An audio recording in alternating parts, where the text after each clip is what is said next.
Dr. Sarah Chen checked her instruments one more time. The research vessel times New Dawn times moved slowly through the dark space near the Andromeda Rim. Her team was excited. They had found something amazing in this area. Strange energy readings that could change everything humans knew about space travel. Dr. Chen, look at these numbers, said Tommy Martinez. At 19, he was the oldest of her young research team.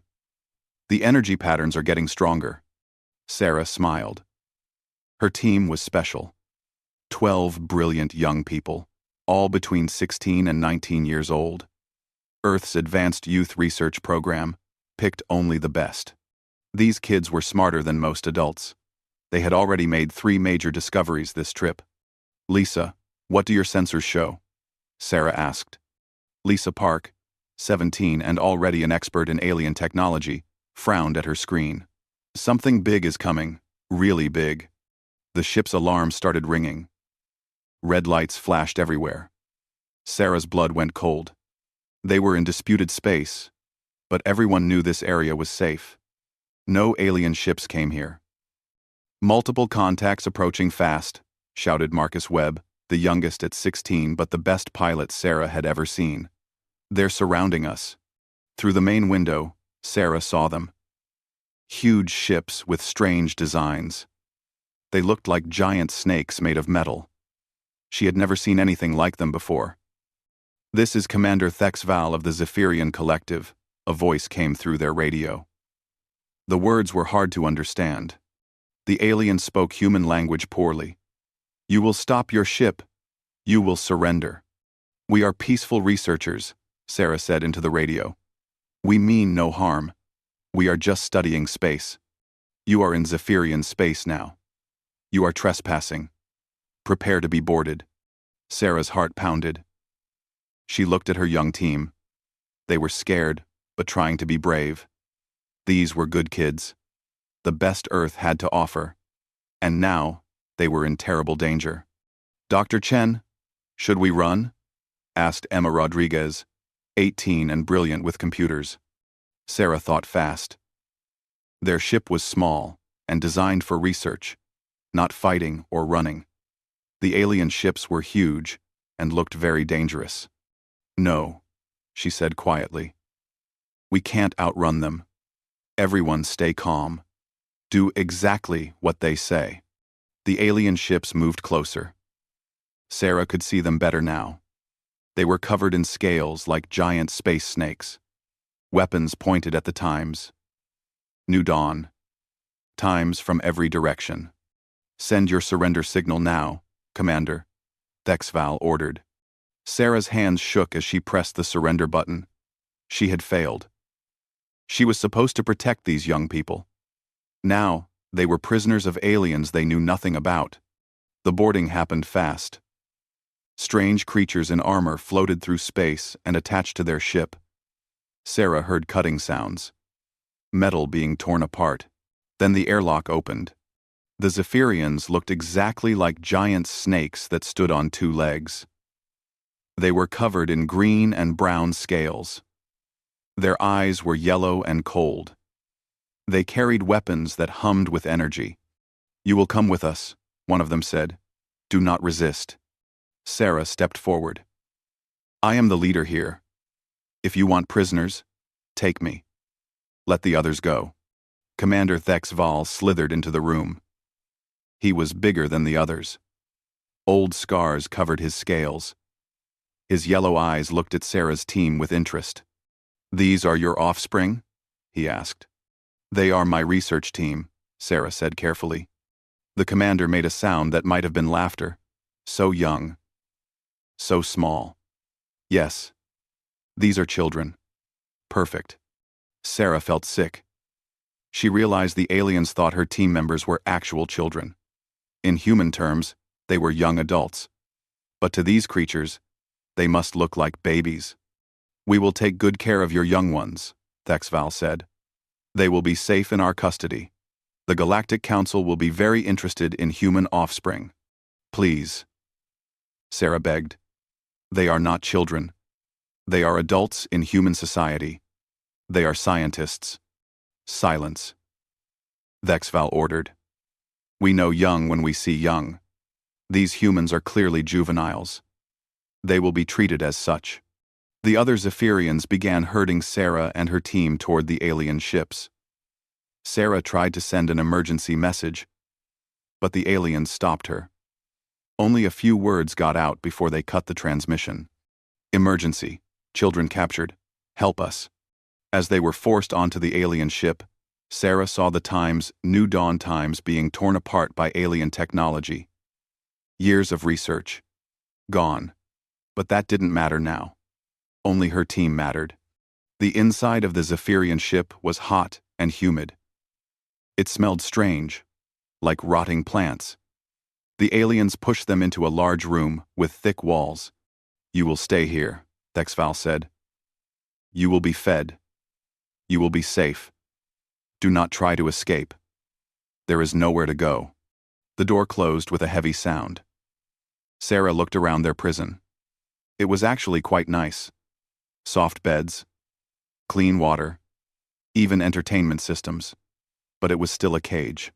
Dr. Chen, whispered Jake Sullivan, 17 and scared. What's going to happen to us? Jake? Sarah put her arm around him. I don't know, she said honestly. But Earth will come for us. I promise. Outside their prison, Commander Thexval was already talking to the Galactic Council. He was very proud of himself. Human children would make excellent leverage against Earth's expansion. The humans would have to negotiate now. He had no idea what he had just done. Admiral Marcus Rivera was drinking coffee when the emergency message came in. He was a calm man. 40 years in space had taught him to stay cool under pressure. People said he never lost his temper. They were wrong. Sir, we have a priority transmission from the Andromeda Rim, his communications officer said. It's Dr. Chen's research vessel. Marcus set down his coffee. Sarah Chen was a good friend. Her research was important for Earth's expansion into new space. Put it through. Put it through. The message was broken and short. Static filled most of it. But a few words came through clearly. Emergency. Children captured. Help us. Then nothing. Marcus stared at the screen for a full minute. His staff had never seen him so quiet. They started to worry. Admiral Rivera's silence was more frightening than any shouting. Sir? His aide asked carefully. Get me Fleet Command, Marcus said. His voice was very quiet. Priority Alpha. And get me Sarah Chen's personnel files. All of them. The files came up on his screen. Sarah's research team. 12 young people. The best and brightest Earth had to offer. Ages 16 to 19. Marcus looked at their photos. They were so young, so full of hope and dreams. His own daughter was 20, just 1 year older than the oldest team member. Sir, Fleet Command is online, the communications officer reported. This is Admiral Rivera, Marcus said into the communicator. I need everything we know about the Andromeda Rim. Now. And I need to speak to every colony commander in that sector. The information came fast. The area where Sarah's ship disappeared was near Zephyrian space. The Zephyrians were new to the Galactic Council. Reptilian species. Very proud. They thought they were better than everyone else. Marcus called his senior staff to an emergency meeting. When they arrived, they saw something they had never seen before. Admiral Rivera was angry. Really angry. Ladies and gentlemen, he said, aliens have captured human children. 12 kids doing peaceful research. The room went dead silent. Everyone knew what this meant. In human history, threatening children always ended badly. For the ones doing the threatening. What are your orders, sir? Asked Captain Williams. Send a message to all human colonies. Marcus said. Full priority. Tell them what happened. Then start gathering every ship we can find. Military, civilian, cargo haulers, everything. Sir, should we contact the Galactic Council first? Asked Commander Torres. Marcus looked at her like she was crazy. Commander? They caged human children. There is no diplomacy after that. There is only getting our kids back. The message went out across human space within hours. Every colony, every station, every ship got the news. Aliens had captured human children. The response was immediate and massive. On Mars colony, mining supervisor Janet Walsh shut down operations. "Boys, pack up the mining lasers," she told her crew. "We're going to war." Her workers didn't question it. They all had children. They all understood. On Europa Station, Captain Rick Santos was loading cargo when the message arrived. He read it twice, then started throwing the cargo off his ship. "Sorry, folks," he told the cargo owners. "This stuff can wait. Kids can't." All across human space, the same scene played out. Miners abandoned their jobs. Merchants dumped their cargo. Research teams stopped their work. Everyone had the same thought. Children were in danger. The war machine of humanity wasn't like other species. Other aliens had official fleets and trained soldiers. Humans had something different. When their children were threatened, every human became a soldier. Marcus watched the reports come in from his command center. Ships were arriving at rally points faster than he could count. Mining vessels with drilling lasers, cargo ships loaded with improvised weapons, even pleasure cruisers carrying volunteers.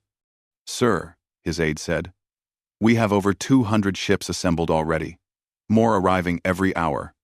"Not enough," Marcus said. "Send another message.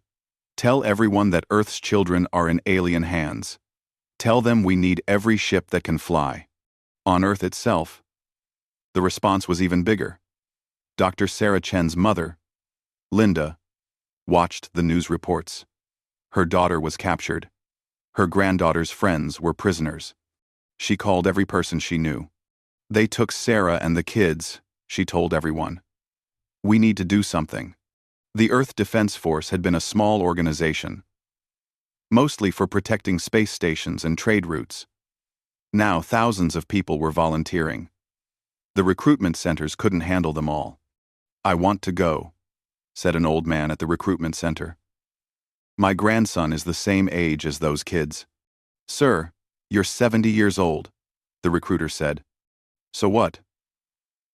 The story was the same everywhere. Humans who had never fought in their lives wanted to join the rescue mission.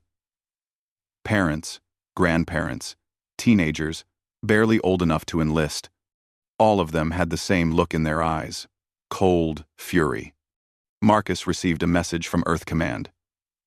"Admiral, you have unlimited resources. Every ship, every weapon, every person you need. Bring our children home." 3 days after the capture, Marcus looked at his fleet. 400 ships and growing. The biggest human force ever assembled. Mining ships, cargo vessels, warships, colony transports, all of them heading for Zephyrian space. His communications officer approached him carefully. "Sir, the Galactic Council is requesting a meeting. They want to negotiate." Marcus didn't look up from his tactical display. "Tell them we'll negotiate after we have our children back. Not before." "And if they refuse?" Marcus finally looked up. His eyes were hard as steel. "Then they'll learn something about humans that they should have known before they touched our kids." The fleet moved through space like an angry swarm. 400 ships carrying the fury of an entire species. The message was simple and clear to anyone watching. Humanity was coming for its children, and nothing was going to stop them. 3 weeks had passed since the capture. Commander Thexval was very pleased with himself. The human prisoners were being treated well.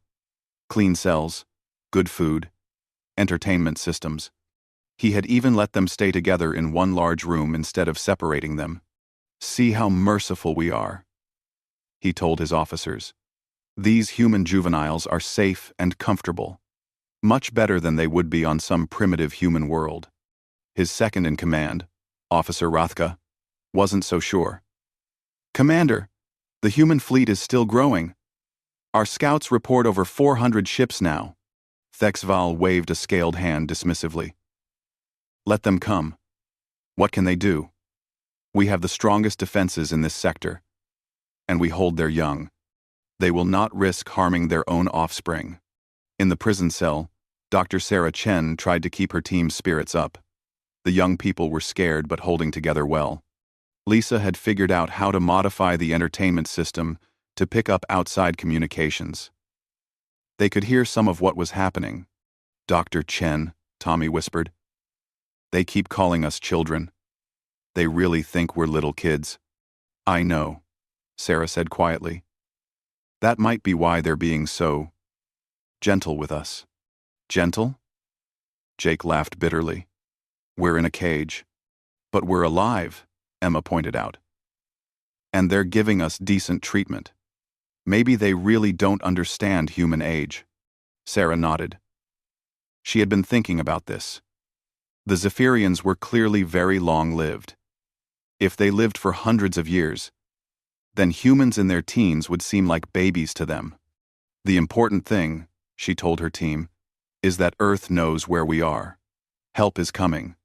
She tried to sound confident, but worry ate at her. The aliens seemed to think they had plenty of time, like they were in no hurry to resolve this situation. Far away, Admiral Marcus Rivera stood on the bridge of his flagship, watching the reports come in. His fleet had grown beyond his wildest expectations. 412 ships, everything from massive cargo haulers to small research vessels, all crewed by angry humans. Sir, Captain Williams reported, we've reached the edge of Zephyrian space. They're demanding we stop and state our business. Marcus looked at the tactical display. Zephyrian patrol ships were moving to intercept them. Big vessels, well-armed, confident. They thought they were in control. Open a channel to the Zephyrian fleet, Marcus ordered. The main screen lit up with the image of a Zephyrian commander. Scales gleamed under alien lights. Yellow eyes looked at Marcus with what might have been amusement. Human Admiral, the alien said. You are in Zephyrian space without permission. Turn around immediately, or face the consequences. My name is Admiral Marcus Rivera, Marcus said calmly. You are holding 13 human citizens prisoner. I am here to take them home. The human juveniles are safe and well cared for, the alien replied. They are under our protection, while the Galactic Council considers their status. Marcus felt his jaw tighten. They are not juveniles. They are adult human citizens. Release them immediately. Impossible. We have examined them carefully. They are clearly immature by any reasonable standard. The Galactic Council will decide their fate. The Galactic Council has no authority over human citizens, Marcus said. His voice was getting colder. This is your final warning. Return our people within 24 hours, or suffer the consequences. The Zephyrian commander made that sound that might have been laughter. Admiral, you have many ships, but we have superior technology and strong defenses. Do not make threats you cannot back up. The transmission ended.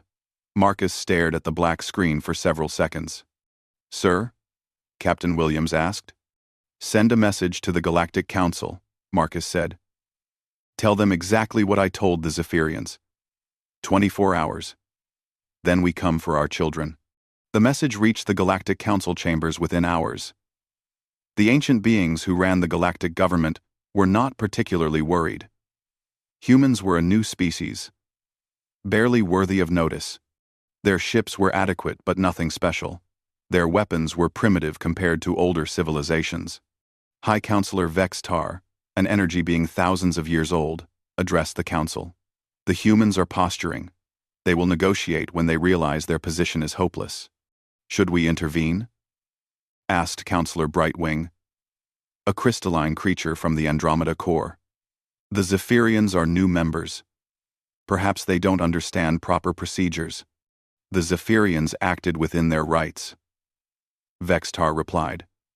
The humans were in disputed space. Their young ones are being treated well. There is no crisis here. But there was something the Council didn't understand. Something no alien species had ever grasped about humans. When human children were threatened, humans didn't calculate odds or consider diplomatic solutions. They simply acted. On the flagship's bridge, Marcus received a report from his intelligence officer. Sir, we've analyzed Zephyrian defenses. They have 47 capital ships, extensive orbital platforms, and planetary shields. And our assessment of their capabilities? Superior firepower, better shields, more advanced weapons systems. In a straight fight, we're outgunned 3-1. Marcus nodded calmly. What about their weaknesses? They're overconfident, sir. They think in terms of traditional space warfare. They don't seem to understand human psychology. They keep referring to our people as juveniles and expect us to negotiate for their safety. Marcus smiled for the first time in weeks. It wasn't a nice smile. They have no idea what they've done, do they? No, sir. In their minds, they've captured some children to use as bargaining chips. They think we'll be reasonable. Reasonable, Marcus repeated.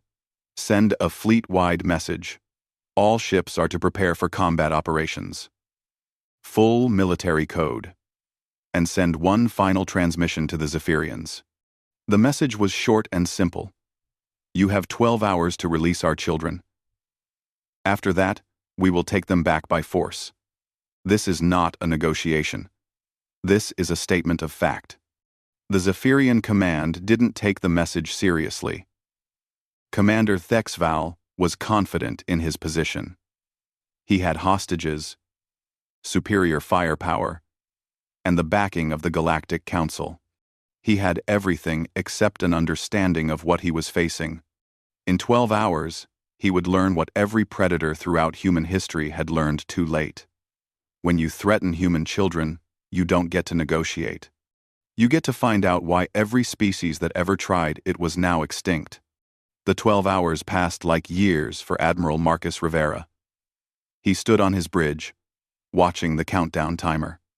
Around him, his crew worked with quiet efficiency. Everyone knew what was coming. Sir, the communications officer reported. Still no response from the Zephyrians. Marcus wasn't surprised. The aliens thought they held all the advantages. Superior technology, strong defenses, and human children as shields. They were about to learn how wrong they were. Time? Marcus asked. 30 seconds to deadline, sir. Marcus looked at the tactical display. The Zephyrian fleet was in perfect formation. 47 ships arranged in defensive lines around their main world. They looked confident and ready. They had no idea what they were facing. 15 seconds, the officer announced.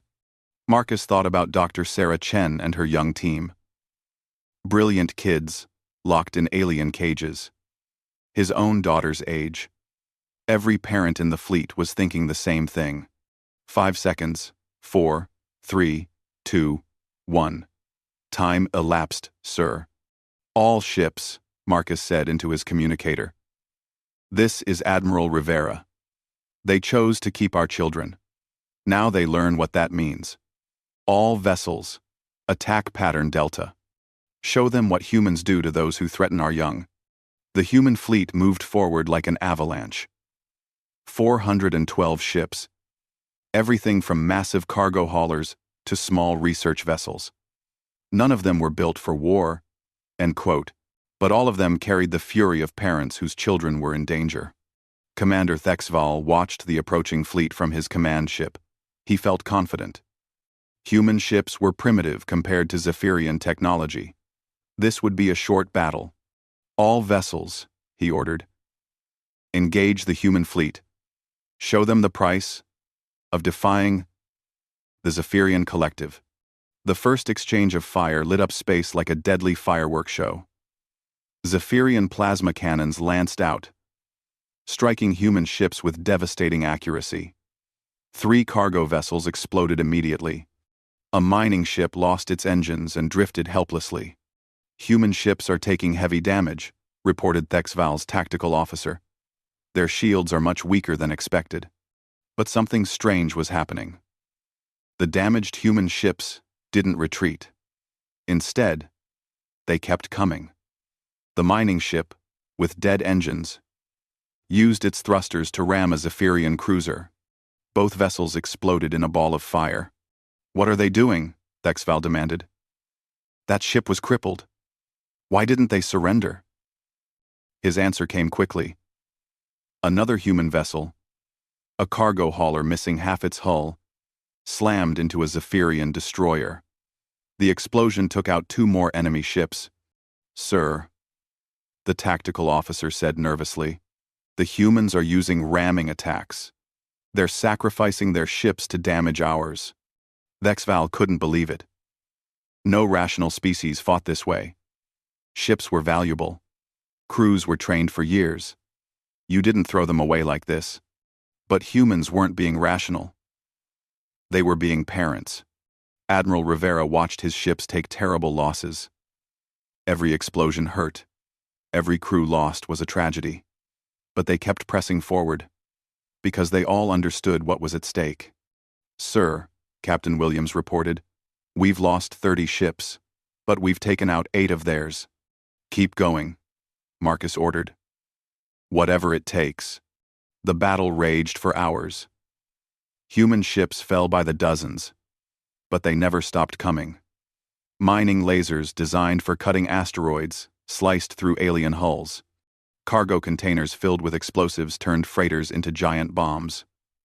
Research vessels used their sensors to jam enemy communications. But the most terrifying thing for the Zephyrians was the humans themselves. When ships were damaged beyond repair, the crews didn't abandon ship. They steered directly at enemy vessels and detonated their reactors. "This is madness," Thexval's second officer whispered. "They're committing suicide." "They're not committing suicide," Thexval realized with growing horror. "They're being parents." For the first time, he began to understand what he had done. These humans weren't fighting for territory or resources. They were fighting for their children. And they would literally die before they gave up. The tide of battle began to turn. Human ships kept coming, wave after wave. The Zephyrian fleet was more advanced, but they weren't prepared for enemies who fought with such desperate fury. "Sir," the tactical officer reported, "we've lost 15 ships. The humans have lost over 100, but they're still attacking. Call for reinforcements," Thexval ordered. "All available ships." But the reinforcements faced the same problem. How do you fight an enemy that refuses to quit? How do you defeat ships that turn into weapons when they're damaged? The human fleet pressed closer to the Zephyrian homeworld. Every mile cost them ships and lives, but they never slowed down. Parents fighting for their children don't count casualties. On the planet below, other Zephyrian commanders watched the battle with growing alarm. This wasn't how space warfare was supposed to work. Civilized species fought with strategy and tactics. They negotiated when losses became too high. Humans just kept dying and killing until they got what they wanted. "Commander Thexval," came a transmission from the planet. "The Galactic Council is demanding an immediate ceasefire. They say this battle violates all protocols. Tell the Galactic Council." Thexval replied grimly, "That protocols mean nothing to these creatures. They won't stop until they have their young back." The battle entered its 6th hour. The Zephyrian fleet was down to 30 ships. The humans had lost nearly 200. But more human ships kept arriving. Reinforcements from every corner of human space. "Sir," the communications officer said to Thexval, "Admiral Rivera is hailing us." The screen showed the human admiral. His uniform was torn and dirty. Blood ran from a cut on his forehead, but his eyes were steady and determined. "Commander Thexval," Marcus said calmly, "you've seen what we're willing to sacrifice for our children. This can end one of 2 ways. You can return them safely, or we can keep killing each other until every ship in this system is destroyed. Your choice." Thexval looked at his tactical display. His fleet was being slowly ground to pieces. The humans were losing more ships, but they had more ships to lose. And they showed no sign of stopping. "Admiral," he said carefully, "your losses are enormous.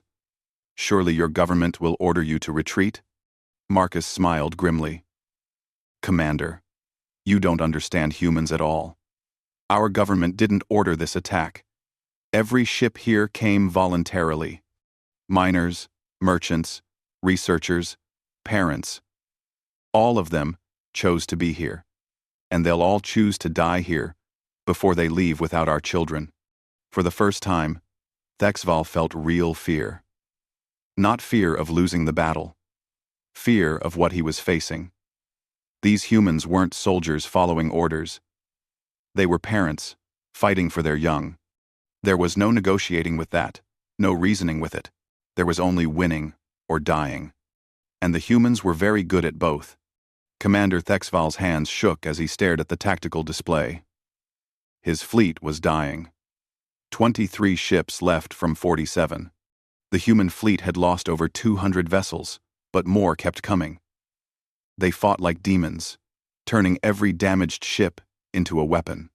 "Sir," his tactical officer whispered, "long-range sensors are picking up more human ships.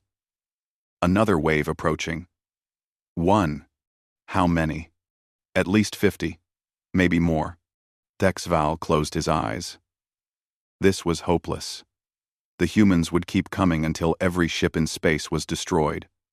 All for a handful of their young. "Commander," came a voice from his communications station, "the prisoners are requesting to speak with you." Thexval almost laughed. The human prisoners wanted to talk? Now? "Put them through." Dr. Sarah Chen's face appeared on his screen. She looked tired but determined. Behind her, he could see her young team members. The ones he had thought were children. "Commander Thexval," Sarah said calmly, "you need to understand something about humans. We don't abandon our young. Ever.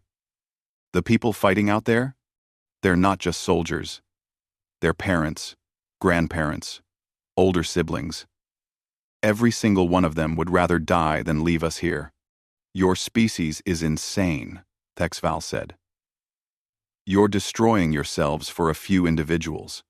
"No," Sarah replied. "We're being human. This is what we do.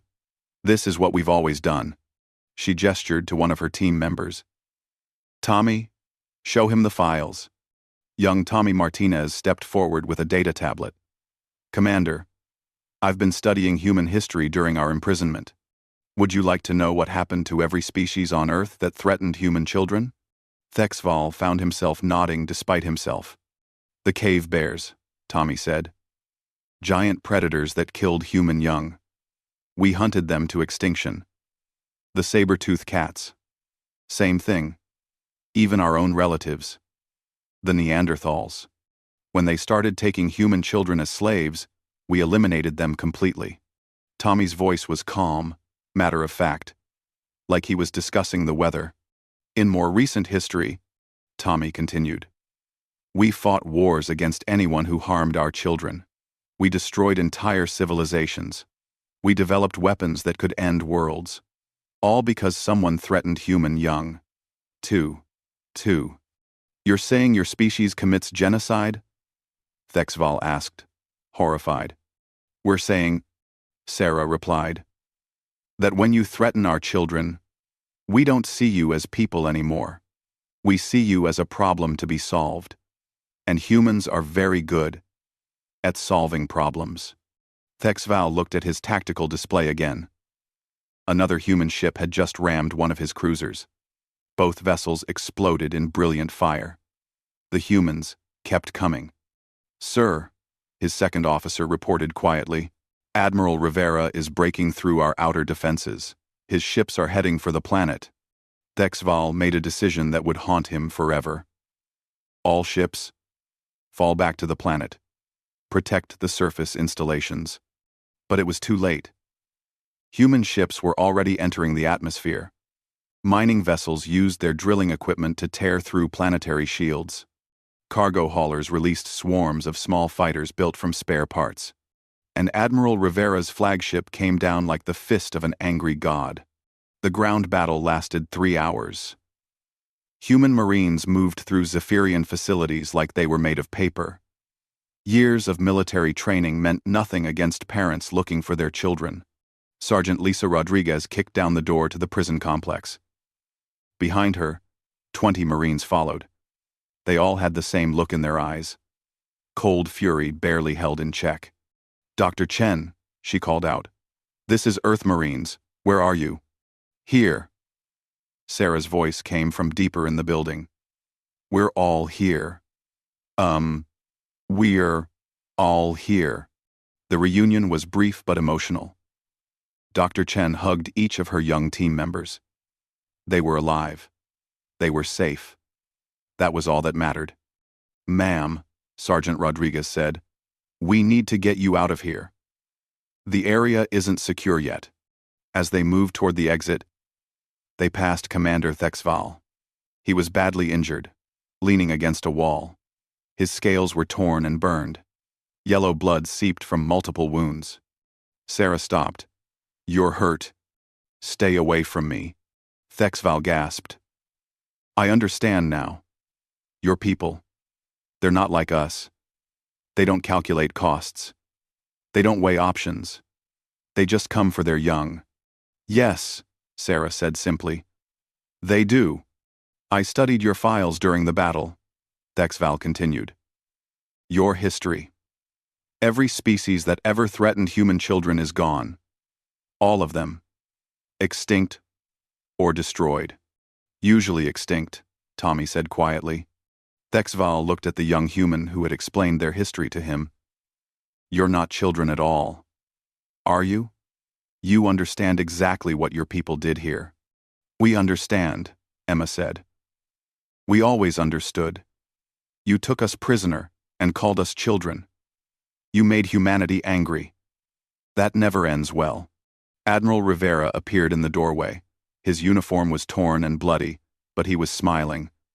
"Dr. Chen." "We're fine, Admiral," Sarah said. "Thanks to you and everyone who came for us." Marcus looked at Commander Thexval. "You're lucky we got our people back alive. If any of them had been hurt." He didn't finish the sentence. He didn't need to. Bye. Bye. Bye. Bye. "Admiral," Thexval whispered, "what will happen to my people now?" Marcus considered the question. "That depends. Are you going to threaten human children again?" "Never. Never again. I swear by all my ancestors." "Then you might survive this." "Maybe." The Galactic Council is going to have some very serious discussions about what happened here. Later, on the flagship heading home, Dr. Chen sat with Admiral Rivera in his quarters. Through the window, they could see the remains of the Zephyrian fleet drifting in space. "Marcus," Sarah said quietly, "you lost so many ships, so many people, all for 13 of us." "Sarah," Marcus replied, "they were our children. Your team. Your young people. Maybe not children by alien standards, but young by ours. That's all that mattered. The galaxy is going to be afraid of us now. Good. Maybe they'll think twice before threatening human young again." Meanwhile, in the emergency session of the Galactic Council, panic ruled the ancient chambers. High Counselor Vex Tar floated above the assembly, his energy form flickering with distress. "The humans destroyed an entire fleet," he announced. "Over 300 ships lost. All to rescue 13 individuals." "Barbaric," muttered Counselor Brightwing. "No civilized species fights this way." "The Zephyrian home fleet is gone," Vextar continued. "Their planetary defenses are destroyed. Their military capability has been eliminated. All in one battle. Thanks for watching. This week's playing day. The Zephyrian home fleet has been eliminated." "What do we do about the humans?" asked another counselor. The chamber fell silent. Finally, Vextar spoke. We institute new protocols immediately. Under no circumstances are human juveniles to be detained, threatened, or harmed. Classification: extinction-level diplomatic incident. Sir, a younger counselor asked, what age constitutes a human juvenile?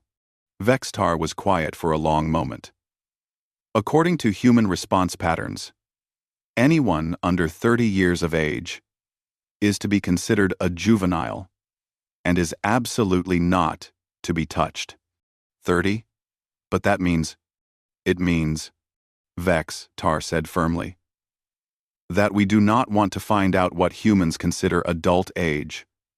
The Zephyrian collective thought they were dealing with children. Look what happened to them. The vote was unanimous. Across the galaxy, new warnings went out to every species, every world, every ship. Do not threaten human young. Do not capture them. Do not harm them. Do not even look at them wrong. The humans had made their position very clear, and the galaxy would remember.